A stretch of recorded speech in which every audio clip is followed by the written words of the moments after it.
Hi everyone, and welcome to the Good Girl Confessional podcast. I'm your host, Sandy Lowries, and the Good Girl Confessional podcast is proudly brought to you by Women Beyond 40 magazine. Today in the confessional, I am super thrilled to be chatting with the one and only Tracey Spicer, our very special guest. Tracey Spicer AM is a multiple Walkley Award winning author, a journalist and a broadcaster with a career in media that has spanned across 30 years. Her book, The Good Girl Stripped Bare, is a bestseller, and her TEDx Talk has attracted over 6 million views. Welcome to the confessional, Tracey Spicer. So hello, Tracey Spicer, and thank you so much for joining me.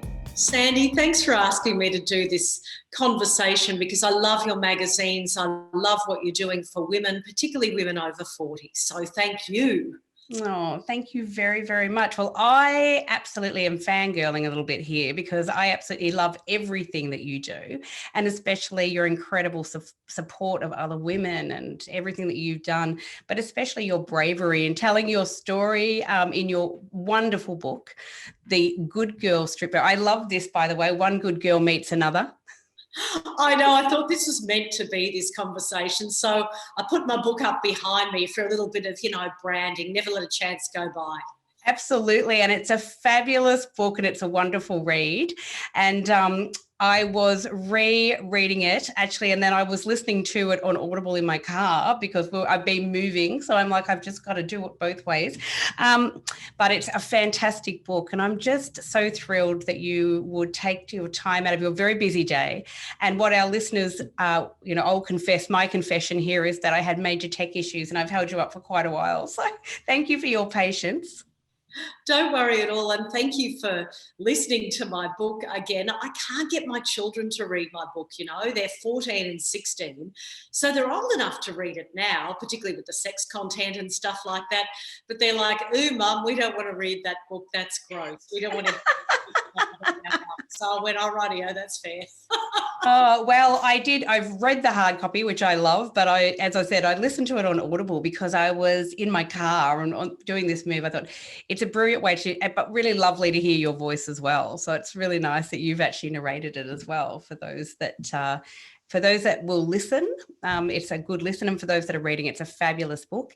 So I wonder if you could share with my magazine readers and our podcast listeners all about how the book came about and your incredible story of working in media and what happened.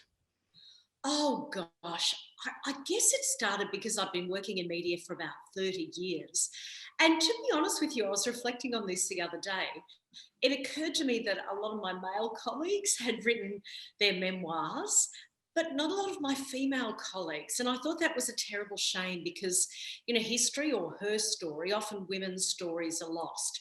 So I thought, even if that was the end of my career and I never did anything else, I just wanted to get it all down on paper. Number one, for family posterity, but number two, to talk about some of the structures that women and people in marginalised communities face in male-dominated workplaces like the media.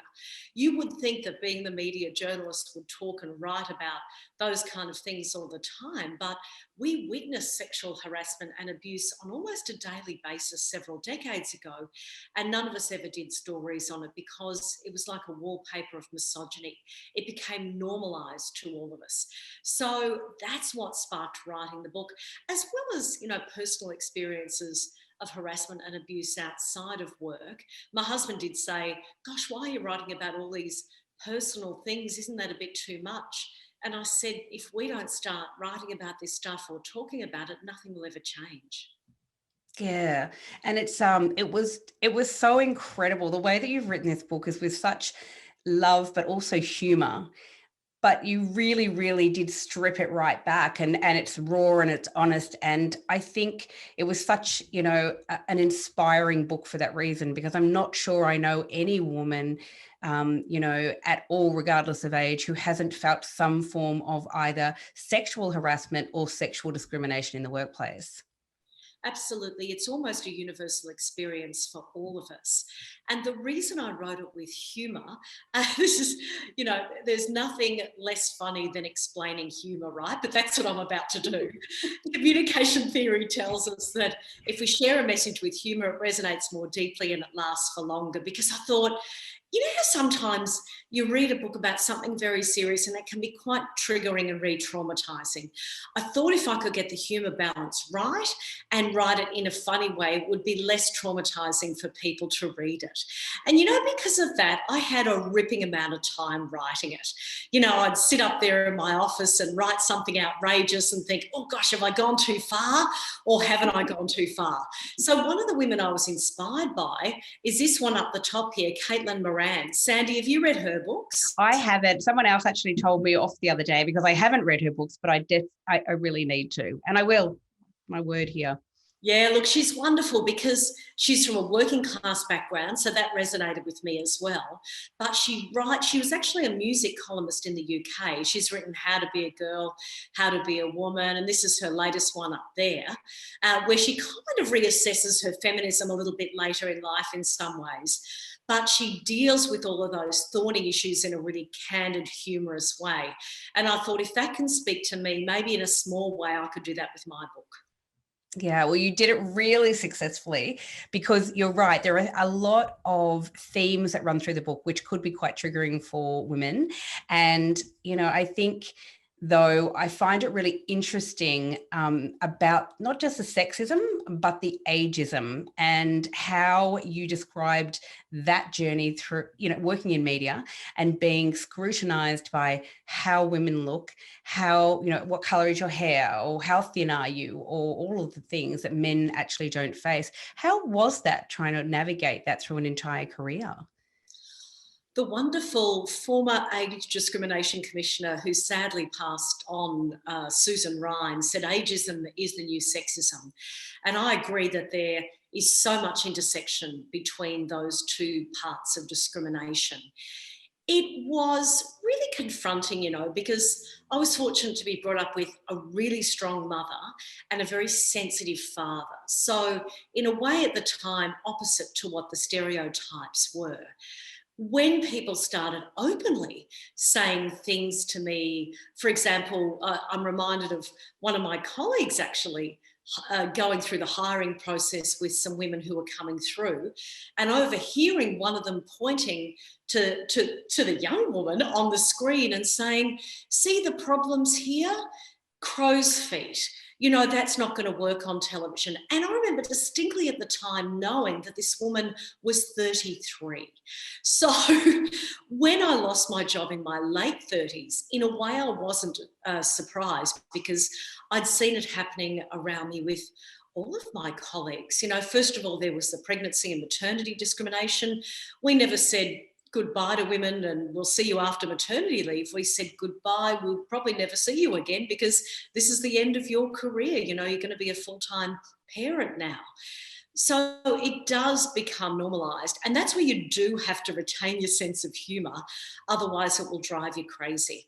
And while things have improved dramatically, we are seeing older women on television more frequently. One thing we don't see is women ageing in a more, I guess, natural kind of way. I'm not the kind of one to judge what people do. I mean, I dye my hair. I'm trying to grow out my greys now, but it's taking an awfully bloody long time. It looks fabulous, by the way. Oh, thanks. I was actually thinking the other day, I want to dye all of it grey because it's taken so long. And I love seeing women. There's that wonderful, I think she's the Chief Health Officer for South Australia who's got that beautiful yeah. Nicola, I think her name is. She looks fabulous. So I'm trying to find role models so I can dye my hair like that. But because you see it so infrequently and it's talked about in the mainstream very little, you don't really know as an aging woman which way to go with this kind of stuff. I recognise this sounds a little bit, facile and image related, but we all know that people judge people by the way they look, whether that's sexism or ageism or racism. So the way you look, the role models that are around us in society are incredibly important. Yeah, I couldn't agree with you more. And, hence why, as you know, I started WB40 magazine for that exact reason. It's that constant not seeing women in our age demographic who come in all different shapes, sizes, colors, whatever, um, you know, not represented in mainstream media. And that, you know, we're sort of sandwiched between this ideal of, you're right, there are actresses out there who are doing extraordinarily well, who are in Hollywood or even in Australian film, television, but a lot of us can't reach that ideal. A lot of us, don't look like that. And so women are finding themselves at 40, 50, 60. They're supposed to look like Jane Fonda, or they're supposed to look like Jennifer Aniston. But in reality, for a lot of us, that's just never going to happen. And what I really wanted to do, and what I love about what you talk about as well, is exactly that, is really, if the more women we showcase, that we say, this is real, this is who we all are, we're all different and whatever, but the more we normalize it, for want of a better term, I think the better off we all are in terms of judging ourselves. You've articulated that beautifully, and that's really aligned with a conversation I had with two dear friends. We went away for a girls' weekend recently and spent much of the time talking about, okay, did anyone tell you that you would randomly get a hair that would appear overnight 2 inches long from your chin? My children call me the walrus, cuckoo, cuckoo, and then my other friend said, I did not realise that my knees would sag. We knew about the boobs, but no one tells you about the knees. Right? Isn't that right? It's like I call them grandma whiskers, but every now and then, I think the first time I ever found one, I was in the car, because there is no light like sunlight and you looking in a rear vision mirror in your car to show every single line and apparently grandma whisker on your chin. So yeah, that's where I found mine. I keep tweezers in my car for that reason, and the kids are like, Mum, please stop plucking at the traffic lights. It's embarrassing us. But it's so weird, isn't it? So occasionally, like, I'll just be touching, I can feel them. I'm like, I know you're there. Yeah, it's so, but you're right. No one sort of, I had a very strong mother as well, quite a left-wing feminist, a very strong disabled mum, and as you say, a military father, but who was actually quite sensitive and was very much about, that his daughters should be empowered, which I really love that. But at the same time, as much as I thought my mum was really out there, and believe me, when I was 15, I was so like, oh, you're so embarrassing. Don't talk to me and my friends about things. She always wanted to talk about sexuality and, being empowered. And I was just dying. Now I realize how much of that sunk in. But she didn't tell me about the chin whiskers, and she certainly didn't tell me, as you said, about the sagging knees. I didn't know. I'm so pleased to hear that it sunk in as a daughter, because, look, I was trying to talk to my daughter, who is now 14. I think when she was 8, I tried to talk to her about periods, because girls do get periods younger these days than in my They generation. do. Yeah. And she turned around to me. She's all sass. I just love her. She turned around and she said, Mum, I'm going to bleed one day. Get over it. And I thought, isn't that wonderful that this generation is so forthright about, like, I went to talk to the kids about consent around about the same age, and they're like, oh God, we hear about it all the time at school. Don't worry, we're across it. We could probably teach you, which is just wonderful. I think it's brilliant. And, I have a daughter also who is now 23. And I think it's so incredible how open she is about things in front of her brothers, in front of her male friends, in front of everybody, in front of my partner. Like, she'll just go, oh, damn it, I just got my period today. I feel like crap, and she's talking about, period undies, and they weren't around when we were, her age. We didn't have these, so things keep changing, but she's very open about it, and really open about, about sexuality. She's a gay chick. She's a little introvert, the complete opposite of her mother. But I love it. I love that she's just able to do that. And I love that her brothers as well, I guess this whole, next generation is able to talk about things in a much more open way, which is great, especially as you just brought up around consent. Look, I imagine there'd be a lot of people who are your listeners or readers of course, who would be categorised as older women and who've been fighting for equality for a long time. We stand here and talk about this on the shoulders of giants, and I pay a tribute to them every single day. It is frustrating when you see things changing at a glacial pace, or it feels like that. So the best piece of advice I ever heard on this was from Anne Summers, the great feminist. I said, how are you still doing this? You must be exhausted. She said, you've got to look at the long game, and part of that is talking to younger generations. So when you do talk to people who are teenagers in their 20s, in their 30s, you do realise how much has changed, and it's incredibly heartening. Yeah, and it has, and yet, as much as we see things changing, I guess, in the way that the younger generation are talking, we still know, unfortunately, how very little has actually changed, right? And so women are still facing the same kinds of issues that my mother, burnt her bra in solidarity with her, US sisters, and she fought for women's rights here, and she fought for the rights of disabled women as well. And so for me, I feel like, why are we still fighting so hard? I've still been fighting for that. And yet we're seeing that young women around the world are joining in that fight as well, and still having to fight for basic rights, which seems a bit odd, but to this day we still are. Yeah, look, what a trailblazer your mother is, really. That's phenomenal. Thank you for telling that story. That really lifts my spirits. But it also reminds me that this kind of fighting for change is emotional labour for women as well, particularly women who are disabled, women of differing sexuality, women of colour, anyone in a marginalised community. Some of my trans friends say to me, gosh, I'm just so exhausted. Yeah. And really becoming a full-time job for me. Yeah, Carly Finlay writes and talks about that all the time. Don't expect me to do your emotional labour, and I think that's really resonant, that we do need more people engaged, particularly more men, more cis white men, to be able to do some of the heavy lifting for us. I agree. And I think that when we see, as you say, like to have more allies come forward, and whether or not that is, it's difficult for all women, but I think as, white women, I feel an obligation myself, or I feel like, I do, to step up and to really be an ally to my friends who are women of color, who are women with disability, who are living with disability.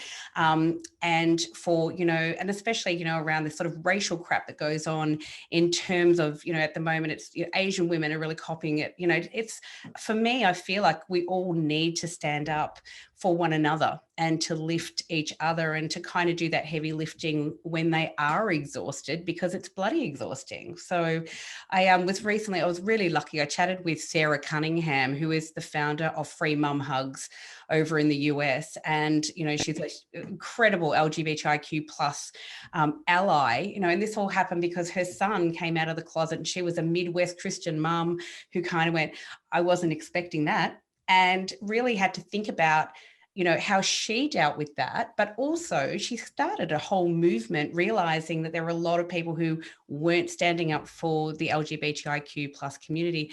And Free Mum Hugs, while it started as just giving out literally free hugs at gay rallies, has ended up, where they raise so much money to help disenfranchised youth have been kicked out of home because they're gay or whatever. It's incredible. And but I think it's things like that where you realize one person can make a huge difference. And you're right, it's unfortunate that it's always on the shoulders of other women generally, but I do think in helping each other, it sounds cliched, I know, but in helping each other rise, we all rise. I truly believe that. Oh, we all do. I absolutely believe in the sisterhood and the supportive, powerful sisterhood, definitely. I also want to mention that, a lot of people, that's a wonderful story that you told. There are so many powerful activists and advocates out there. And, a lot of people get burned out doing this work. That's another thing that I've noticed, particularly in this last wave of feminism. I'm sure the same thing happened back in the 60s and around the time of suffragettes, Yeah. So anyone who is a strong activist or advocate like that, needs to have supportive care around them with their friends, family and sisterhood, but needs to put self-care first as well, because otherwise we all get burnt out and nothing gets achieved. So I like this idea of a sisterhood where people put themselves forward for a time to do incredible work and then step back, and someone else steps forward and then they step back, and there's a supportive ecosystem around that. Otherwise it can be really, really damaging to individual activists. Yeah, I think that's such a great point to make. And you mentioned Carly Finlay. I've been, really good friends with Carly for a very long time.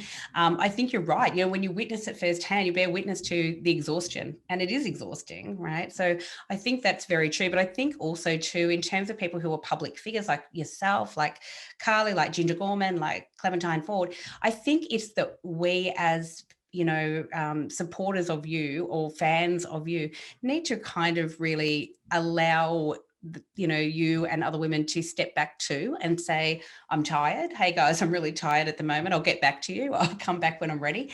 I think that's important as well. And I think that's something as women that we tend to forget about. We don't tend to put ourselves first. And therefore it's difficult to understand for some people, I guess, that it's that when you're a public figure, it must be incredibly exhausting at times. Oh, look, there are swings and roundabouts. I mean, being in the public eye does have its benefits and disadvantages, certainly.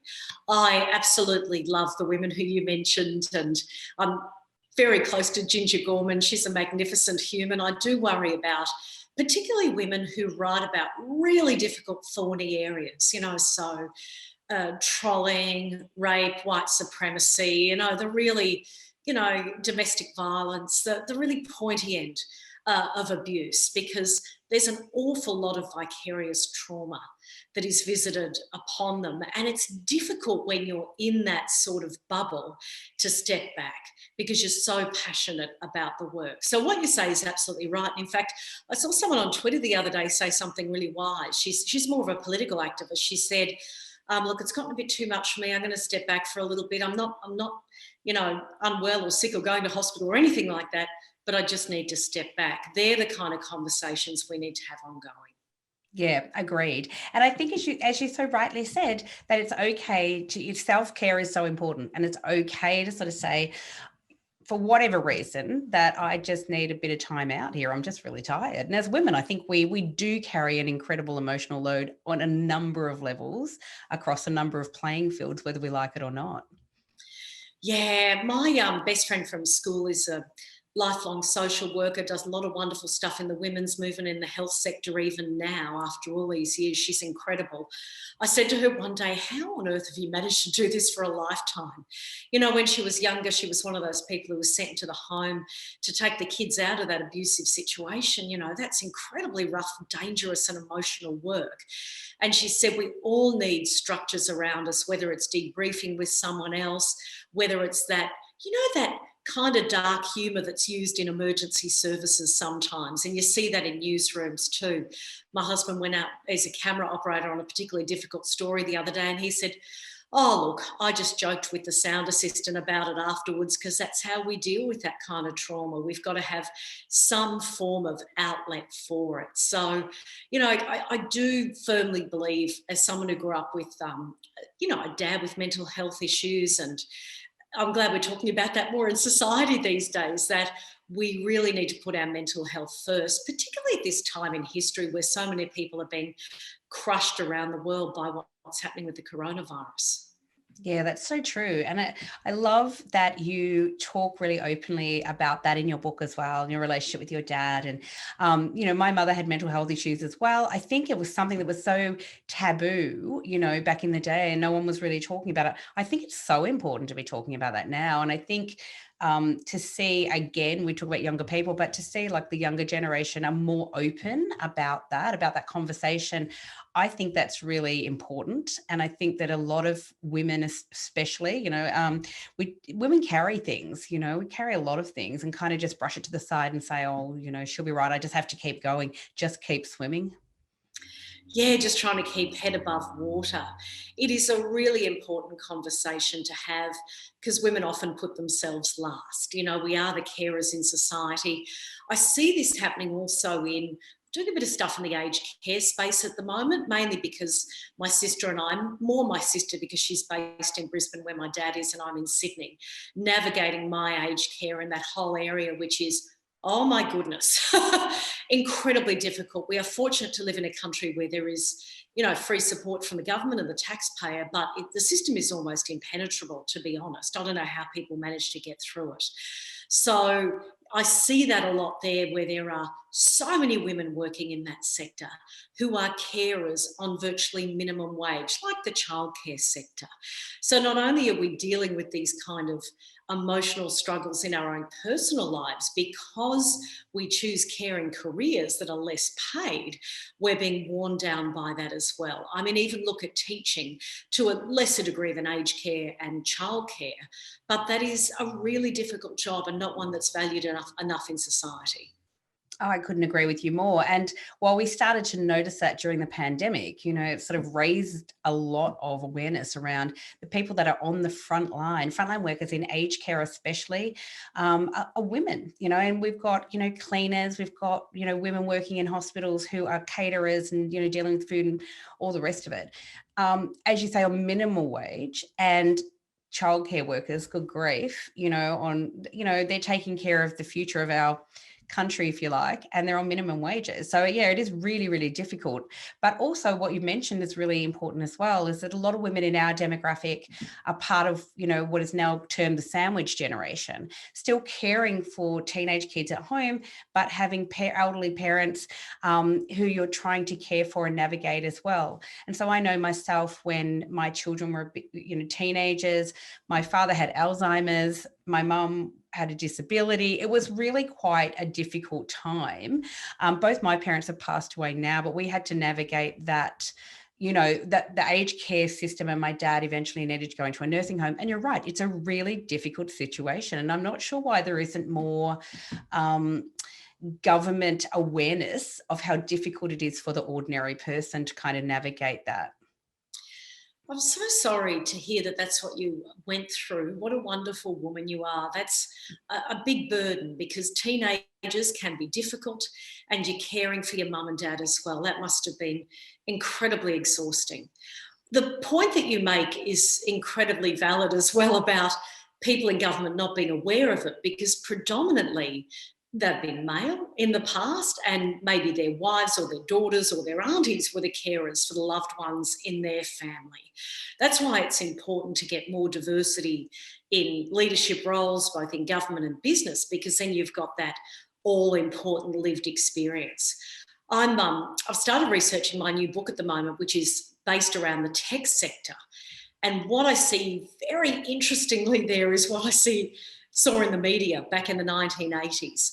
A lot of very homogenised men in leadership positions, predominantly young men, not older men, like politics, but those same kind of structures and cultures where it's all ratio to the first million, less of those caring, empathetic traits, more of those structures that are not open to having women or people from marginalised communities within that club while they're making an awful lot of money. That really difficult, thorny culture.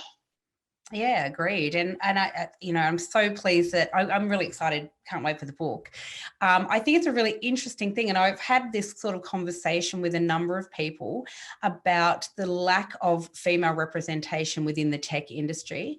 And people say, well, it is changing. And I'm sure that it is, but we're still faced with things like Gamergate. We're still faced with, women being treated as less than in, as you say, male dominated industries, but especially the tech industry. And it's led to, this is my understanding, is that there are less younger women wanting to head into those spaces because the reputation that it has of being an all boys club is kind of, it scars the whole industry. You have absolutely hit the nail on the head. There are more girls and women going into maths and science at universities than ever before.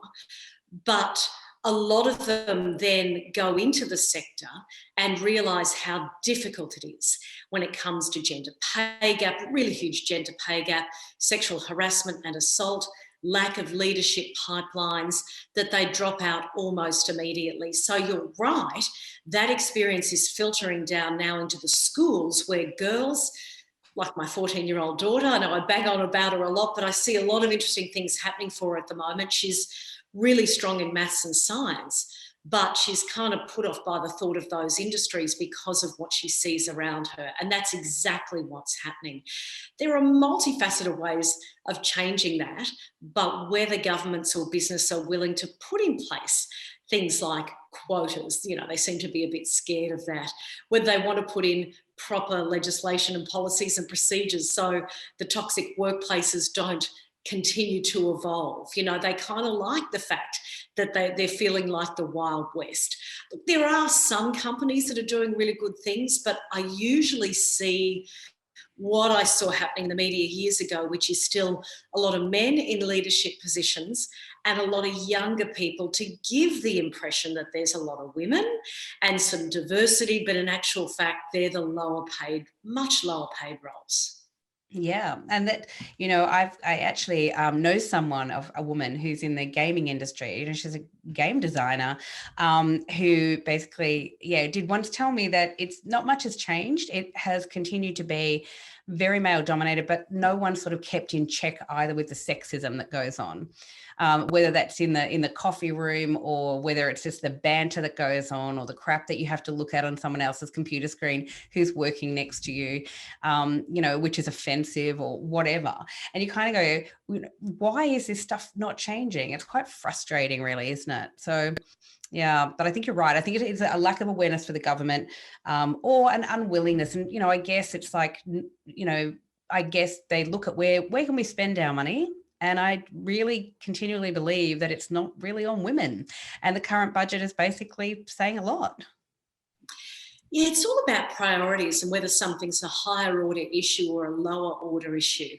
My main concern around the tech sector and why it needs to be diversified more is because of AI and machine learning. Bias is being programmed into the next generation, and artificial intelligence has increased exponentially while COVID's been happening because companies want to automate to get rid of people because they've had some economic struggles. So we're going through this enormous industrial revolution that people aren't even talking about in a mainstream way. And everything we've been fighting for goodness me, centuries now, could be pushed backwards by the age of robots. I know that sounds incredibly nerdy and pointy-headed and perhaps catastrophizing. I'm a glass half full kind of gal. There's a lot of incredible activists out there. I don't know whether you've seen the Algorithmic Justice League or the documentary Coded Bias. Yeah. There are people doing incredible things. So I do hope that in the next 5 to 10 years, there'll be more conversations about this and more legislation, policies and procedures and changes within these tech companies. Yeah, and I think you're right. And it's a really interesting thing. My partner, who's very tech savvy as opposed to myself, did say to me the other day, just ask, I said, I need to remind myself to do something. He said, just ask Siri to do it. And I said to him, at what point do we give away, our own ability to actually function? At what point do we start to really give that away, where we can't survive without, surely I can write myself a note, surely I can set my own calendar or whatever, as opposed to asking a machine to do it. But you're right, that's a really basic little example, though, of how much we rely on technology now and how AI has crept into every aspect of our life. And female helpers, we were talking before about childcare and aged care. They are creating very effective robots now that can take on caring functions into the future. And of course, they're all voiced by women. And that reinforces the stereotype that women are our helpers. They're there to serve us. One of my favourite, in a really, again, I've got a pretty dark sense of humour, stories about this is Samsung's voice app Bixby. Now, if you ask Bixby, talk dirty to me, the female voice comes back with sexualised responses, or it did until it was fixed in the last couple of years. The male voice would come back with something about the composition of dirt. What? difference. Female voiced assistants are either in sexualized or servile roles, whereas male voice assistants are in the business and finance sector. Wow, that is absolutely incredible. Wow, far out. Another interesting thing, years ago, I worked at a company called Census, and they used to do all of the, they started sort of one of the first sort of voice maps things going on, and they had different people voicing maps. And I believe that the male voiced apps were thought to be more trustworthy. Can you believe this? Than the female voiced apps. It's interesting to me now that obviously Google Maps is women. It's a woman who voices it over. But but back then it was this whole thing when they were doing like market research. Who would you trust more telling you, directing you basically? And they thought that male voiceovers were more trustworthy. Definitely. They still use the male voices when they want authority and credibility, and they use the female ones when they want it to be a bit more soft, a bit more supportive and helpful, like your EA or PA kind of thing. So, it sounds like something that's a little bit puerile. Why are we worried about this when there's domestic violence? But there was a really good research piece by someone from the New York Times a couple of years ago that found that people who are stalking their partners, they do it through Amazon's Alexa or Google Home or Siri. They hack into those home devices, and predominantly it's men who buy these things, believe it or not women, because women get the pips with, feeling like exactly what you said, feeling like they're ordering around another woman kind of thing.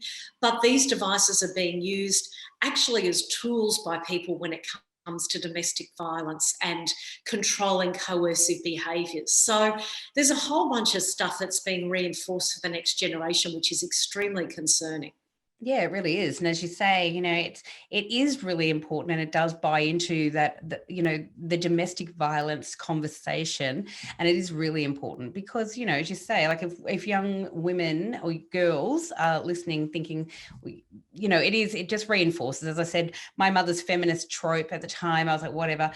It does sink in. And so we have to remember that things like, as you say, Alexis and Google and whatever these home devices are, Siri, that kind of perception of us just being the help, it does seep in. It really does seep in. The running joke in my house is that, my partner, tech savvy dude, decides that he wants like Google Home Minis all over the place. She actually doesn't recognize my voice most of the time. And that is truism. So, I'll say, hey, Google, play some music. And, I get nothing, or I get, I'm sorry, I don't understand that command. He will say exactly the same thing, and off she goes. It's a really fascinating kind of thing that goes on. Well, do you know, it's even worse than that, because I just researched this a couple of days ago, is that because these algorithms are created by usually white or Asian men in Silicon Valley, they recognise women's voices less. They recognise women of colour, their voices even less than that. And they, interestingly enough, they recognise the Scottish accent the worst. So if you are a woman of colour living in Scotland trying to use a voice assistant, you're fucked. Oh. No, there reminds me, I think wasn't there a video that went around a few years back, and it was like two Scottish guys in a voice controlled elevator. Yes, that's it. You remember? And and the elevator had no idea what they were saying, and they were just like, I was thinking, well, and how hilarious. Well, it's not hilarious, it's horrendous, but you kind of go, that actually makes sense when you say it like that, because the people that are programming this, obviously, as you say, generally in Silicon Valley, young Asian guys and powerful white guys. So, yeah, very true. Yeah, they're testing it out. It's a fascinating area, and then you look at the medical side as well, because a lot of AI and machine learning is being used for medical devices, and that's when it becomes a matter of life or death. Yeah. There's a lot of things that have been created that are based upon a Caucasian male's body that don't work on anyone else's body, because they haven't been tested on them. It's quite a fascinating thing. I had a guest on the podcast a while ago. Her name is Erin Guest. She was one of the first women in Australia to have a medical device, which was a contraceptive device inserted, which was called Esure. It is now part of a massive, court case globally, a class action suit globally. And then, it's like, how can a medical device for women have never actually been trialed or tested with women? But that's exactly what happened. It's just one of many medical devices. And in having her come on this show, that's what I found that out. I had no idea. And I was researching before she came on. I was watching this incredible documentary, which she suggested I did, which is on Netflix. I think it's called The Final Cut. I'll double check that, and I'll put it in the show notes. But it was quite horrendous. I was actually quite shocked at how little, medical research is done with women. It's crazy. Oh, absolutely. And look, this is a much lighter story, but when you said that, it reminded me of those pink period gloves that were created by those two German guys a couple of months ago. And women just turned around and went, we don't need gloves for our period. Did you What? Yeah. any women that you know, guys, Bless. Oh, that's incredible. That's hilarious. But, that's quite fascinating. I mean, all of that as well. We look at it in advertising, as years ago, advertising was really headed up by white, powerful, or at least, entitled kind of guys. And so we were seeing advertising for periods and things was really driven from a very male perspective, not from a female perspective. So it's quite interesting now, the controversy about, them portraying blood in an ad for periods rather than blue liquid. It's so crazy to me that this is still going on, it's crazy. Or that women have to have pink razors and men should have blue ones. As I wrote in my book, for years, I thought that I was going to bleed blue, When it came out red, I was horrified. I must be dying. Wait, what? It's red. Oh my God. It's ridiculous. It's crazy. But anyway, but they still face, there's some countries that still will never show period, any depiction of blood in an advertising for sanitary products. Crazy. Yeah, look, it's that long old sexist history of women's bodies somehow being disgusting. And someone actually said this to me in a radio newsroom decades ago now.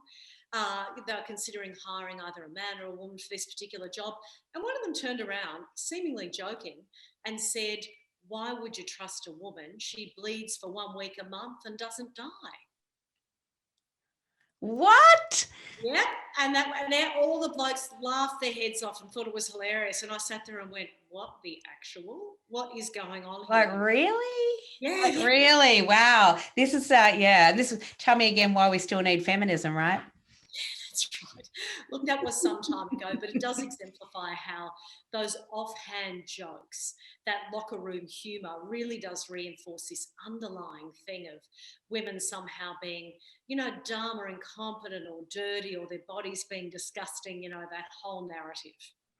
Oh, and we face it, as we get older, as women are aging, then you step into like perimenopause and then menopause and those things. It's really the looks on some men's faces when this gets discussed across, our friends' dinner or whatever is quite amusing to me. They're like, oh, I don't know that we need to be discussing this.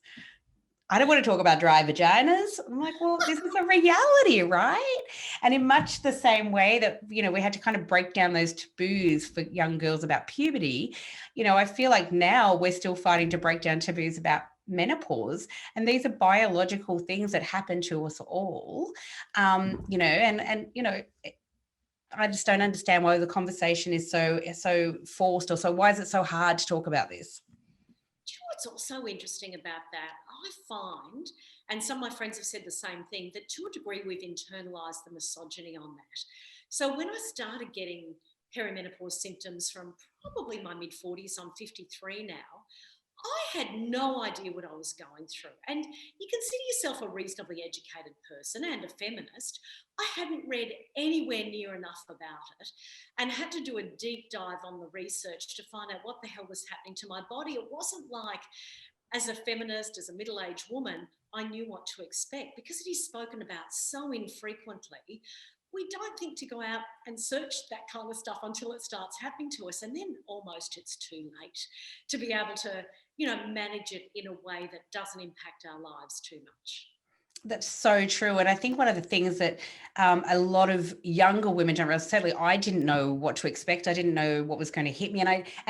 For me, it felt like it almost happened overnight. I mean, I'm 51 and it was really, but probably late 40s it started. But again, my feminist mother, bless her, didn't really talk to me about menopause. And so I have always had this kind of weird belief that she just breezed on through.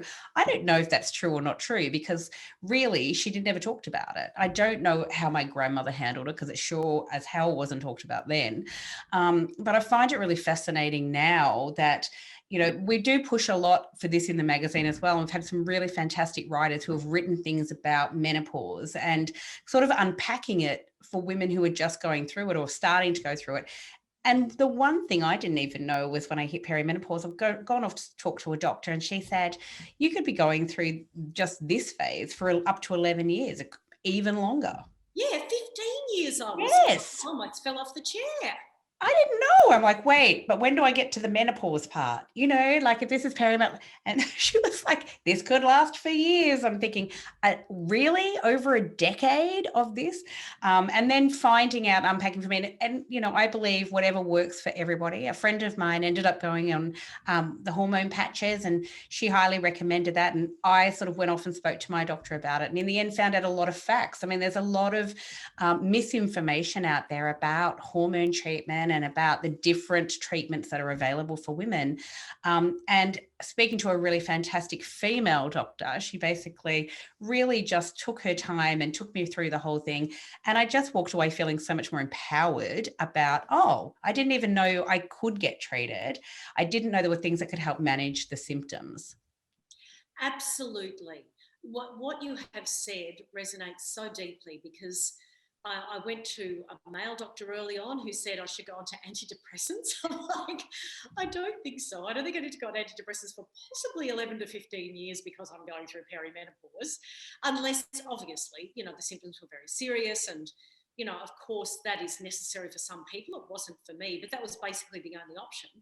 And then I went to a female doctor who went through a whole bunch of stuff, from HRT all the way through to the natural stuff, what works, what doesn't work, and gave me all of these choices and options. And I eventually worked out something that did work for me and worked really well. But after, really quite a number of years of the hot flushes and the up and down moods and the dryness, which made sex, honestly, incredibly painful. Yeah, that's right. Just not knowing that stuff was really, and that powerlessness you feel as well around about that time in life. Perhaps things are changing for you in your career, your body's changing, you're not prepared for how differently you feel as you get older.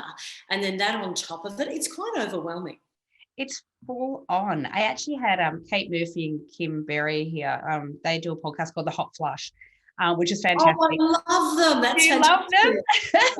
So great. And I was so thrilled that they came on, because I just love that they've got a whole podcast of just the two of them talking about what it bloody feels like to go through menopause in real time, and how different it is for both of them. And so you're right. I think, we had the beautiful part about both of them was saying exactly that. They have this huge community of women that, that they have kind of built, where they tell them, go and see a doctor, get a second opinion. If it's a man and he says you need to go on antidepressants, go and see someone to find out if that's true, whether it be another doctor or a psychologist or a counselor. And for some women, depression is linked with menopause. So I think absolutely go and get that sort of help as well. Go on antidepressants if you need them. But I do find a lot of women have said to me that the first port of call was a male doctor who they all got told the same thing. It's either in your head, or maybe you're just a little bit depressed, or you've got anxiety. And then you realize Right. And there's real symptoms going on here. This is a biological thing happening. You've articulated that so well, because I used to get very bad premenstrual tension, and doctors were constantly saying to me, go on antidepressants, go on antidepressants. So I think they must have been told that in medical school. And it reminds me of that whole hysterectomy stuff. The woman's just hysterical. It's all in her mind. She's making it up. We need to sedate her. Better give her a Valium. I know that's, the whole psychology and psychiatry, particularly around depression and anxiety, is incredibly valuable. But it reminds me of what women were told centuries ago. Oh, absolutely. And that it's still going on now. So there's a lot of women who, and I always say this to any woman, if you go to a doctor and you know that something isn't quite right, or you feel not quite right, and they sort of brush you off, get a second opinion. It's so worth it. And I think there's so many women who have gone to see a male doctor who then, with no love, no joy, and gone off to see another doctor, got a second opinion, whether that was second opinion was either male or female, and found out something was actually going wrong. I think that's so important, because there is this bizarre kind of thing within the medical industry that women are more prone to, as you say, even to this day, they believe a little bit more prone to hysteria than men. Definitely. I don't know whether you've had her on your show, but Jean Kitson wrote an amazing book many, many, many years ago. I'm thinking probably 25 years ago, about the whole hot flush thing. And I read it. And of course, because she's such a brilliant comedian, She is. made me laugh from start to finish. And she just recently written a book on aged care and dealing with elderly parents. So she really has been a trailblazer with these discussions that have been hidden really for many, many years. Agreed. And I have not had the pleasure of having Jean on the show, but I will say I have read the book that you're talking about. Hilariously brilliant humor. I just adore her. But I think you're right. I think it's that, and what you've done with your book as well, is to bring like really important topics to the front with humor, and tell your own personal journey in that as well. It's not an easy thing to do. And I think you've done it brilliantly. And so, Jean, you're right, touching on these topics that do impact all of us, because those of us who are women, and of course it's not just it's not just women that bleed, and so there's a lot of human beings who will go through menopause in this process, and I wish more people were talking. I talk about it all the time. I think it's really important, and it's incredibly cathartic as well, I have to say. I like nothing more than having a glass of wine with some friends, and that's what we all talk about it, because we're all going through it. And then I've got a couple of friends who say, I can't even drink anymore, because if I do, the hot flushes go tenfold. Oh, well, that was my path. I love a drink, but I really had to cut back massively, because it was the wine and the coffee. And if I had those, the hot flushes would be so bad. It was just too disruptive. It was giving me the pips. So I cut back on both of those. And now that I'm actually postmenopausal, it's okay. I can do that again. Oh, yay. Well, I can't wait to be post. I can tell you right now. So. Oh, look, it's nice to leave it behind. To be honest, as I said, I think now that because I've sought some help and I've sort of managed it, it's fine. But I think I would, and I always say this to women, whatever works for you, whether it's a natural thing or it's not a natural thing, there is help out there, and don't suffer needlessly. Because I do think there is this, I've got older friends who said, oh, I just suffered through it. I just suffered through it and got through it. And I'm sure they only suffered through it because they actually didn't know there was help available. That's it. It's a terrible shame. And honestly, that is where psychologists or psychiatrists can play a fantastic role. I did go and see a psychologist early on, and she helped me massively, because it can, like any time of hormonal change in a woman's life, it can bring on some different issues to do with depression or anxiety or any of those things. But you're right, people don't just have to, suffer through it. There is help out there, and just go and see as many professionals as possible and find what works for you. Absolutely, and like I've seen counsellors in the past, and I've started, especially when I hit the perimenopause, I did try all the herbal remedies first before I went down that path of speaking to a doctor, because I had different friends who were trying different things. Oh, you should try this, and which is great. I found they didn't work for me, but different things work for different women. And that's the other thing, much like, when you periods and contraception and whatever, different things work for different people. So it is really important to ask for some help and find out, because that's the other thing women are not great at. We're not particularly good at asking for help. That's exactly right. Because we're used to bearing the burden of others as well as looking after ourselves, and we think we can just forge through. Or I'll never forget someone saying to me, God, years ago when I worked at Channel 10, one of the lovely hair and makeup artists who are, fantastic usually, beautifully caring people as well, underpaid for what they do, again, one of those really female dominated roles. Lovely, lovely women, very nurturing. She said, can I help you with that? I was carrying about 10 different boxes through the corridors. I said, no, I'm right. She said, will you ever ask for help? And it really landed with me. It was very wise. I thought, gosh, no, I never ask for help. I just forge forward. A lot of us do. We're because we just, we think that stoicism will get us through and being martyrs will get us through. And that's, it's important to be resilient and strong, but you've got to learn to ask for help when you need it. Oh, I just love what you just said. That's perfect, because it's true. And I think we learned that that being stoic, we learned that from our mothers. We learned the martyrdom from our mothers. It's like, don't worry, I'll do it myself. I can do it, all of those things. And I remember my mom, bless her, she was a lot of things, but she was not a patient woman. And she said, oh, it's just, Mom, teach me how to cook, or teach me how to, it's just quicker and easier if I do it myself. Right? And so I was like, and she said, you don't need to learn all of those things anyway. Because I fought for feminism, you can do whatever you want. And so to this day, I can sew on a button, Tracey, but I can't sew.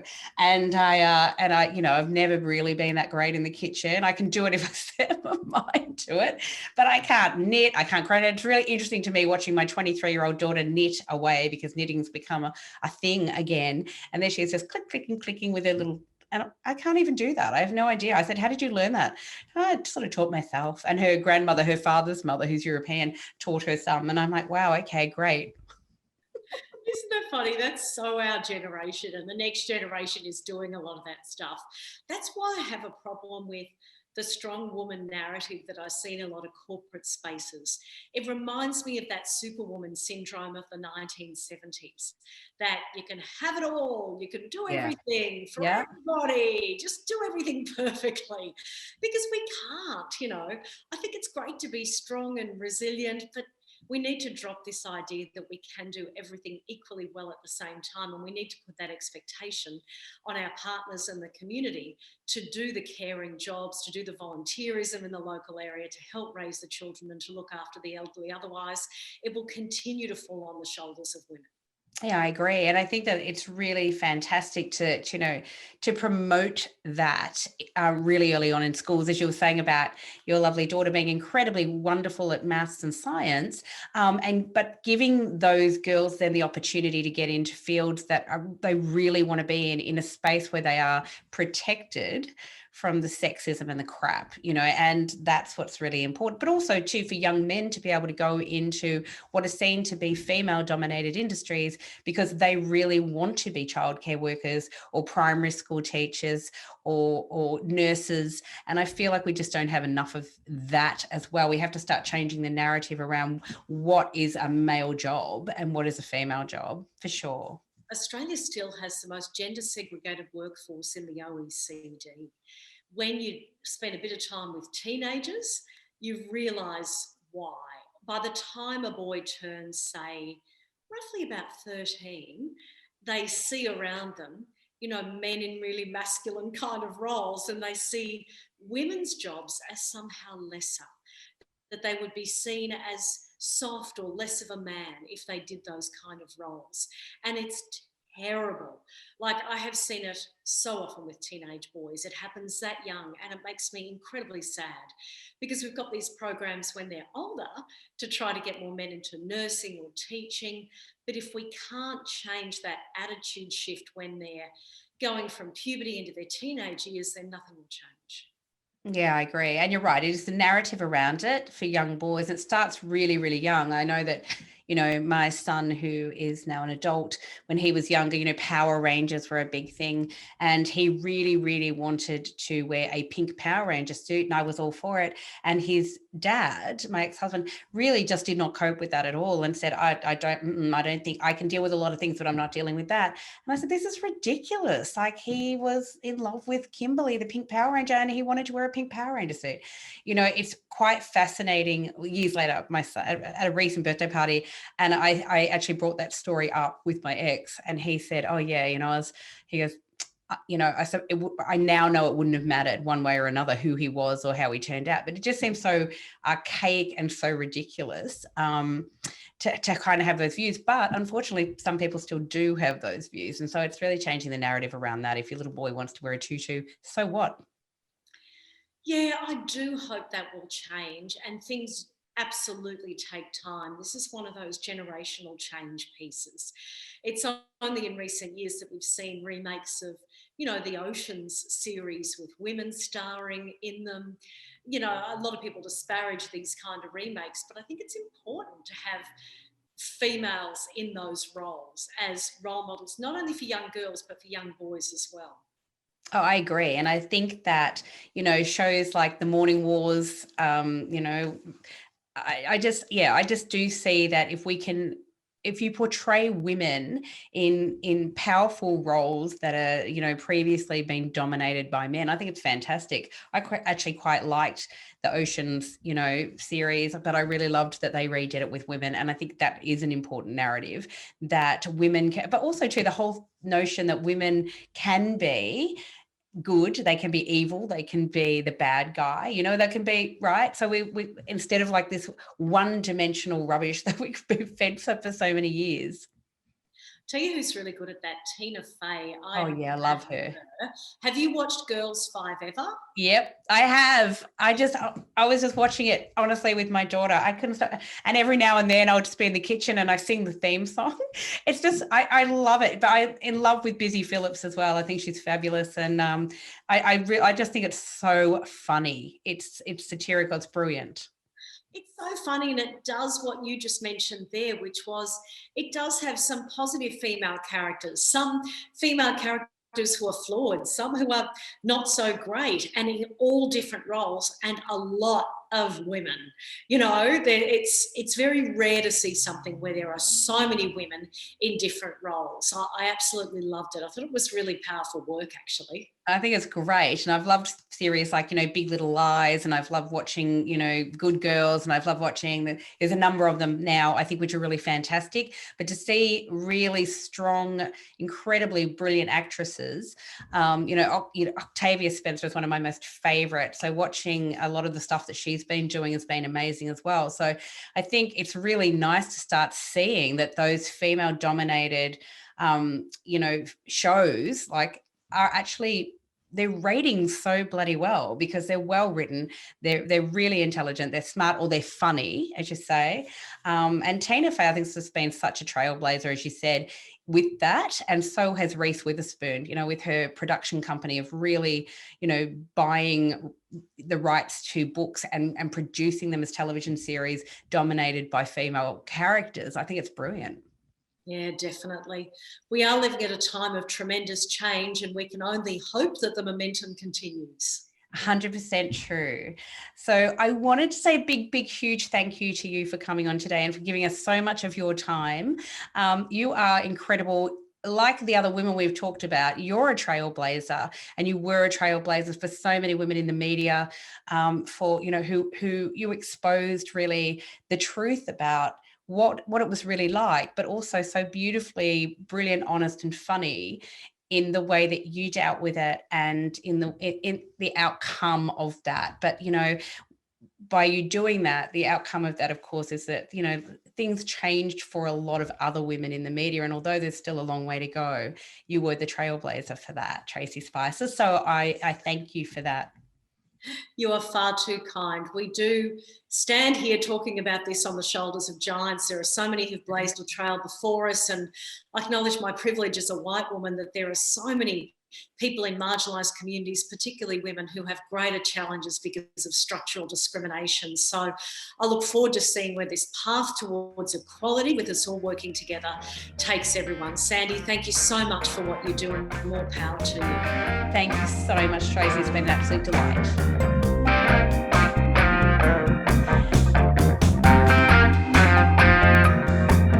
Thanks for listening to the Good Girl Confessional podcast. The Good Girl Confessional podcast is brought to you by WB40, Women Beyond 40 magazine. Available now at WB40.com.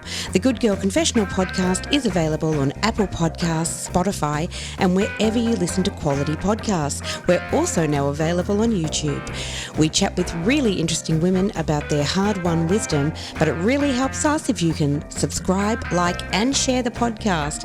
Thanks so much for your support. Bye for now.